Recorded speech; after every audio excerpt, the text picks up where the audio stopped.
Mula London, nagpapatrol si Rose Eclarinal.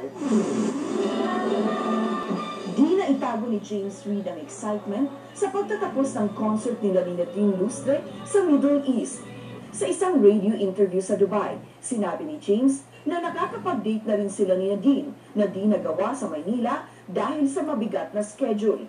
Kahapon, lumabas ang mga litrato ng real-life couple habang naglalakad sa beach sa Dubai. What's up, Skydive Dubai? Nag-post din ng video at mga litrato si James sa pag-skydiving niya. Sumama sa eroplano pero di nag-skydiving si Nadine dahil umano sa takot sa heights. Pagkatapos ng pamamasyal sa Dubai, lumipad na papuntang Paris ang dalawa para sa ilang araw pang pahinga bago ang concert sa London at Milan sa March 26 at 27.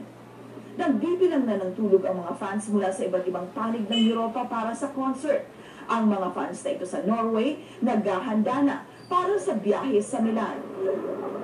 Ngayon pa lang nagkikita ng personal ang dalawa, pero sa Instagram nila minobilize ang fans. Yung chemistry nila at talagang grabe.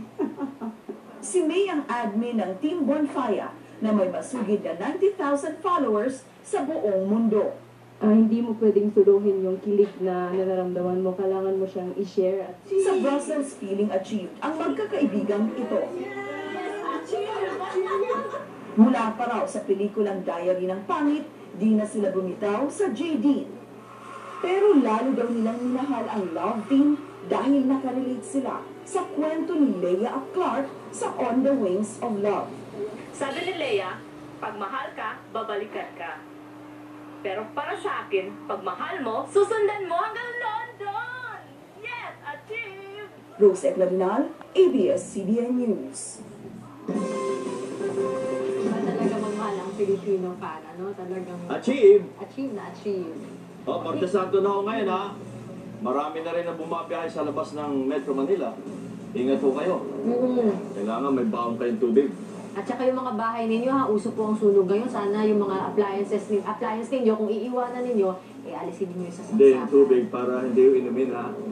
Hindi, baka mag-overheat. Tama. Bakit? O kapamilya, Ay, nako. yan po ang mga balitang nakalap sa aming mas malawak na pagpapatrol sa ating malasakit sa isa't isa. Maihahatid natin ang pag-asa. Marami pong salamat at magandang gabi, bayan!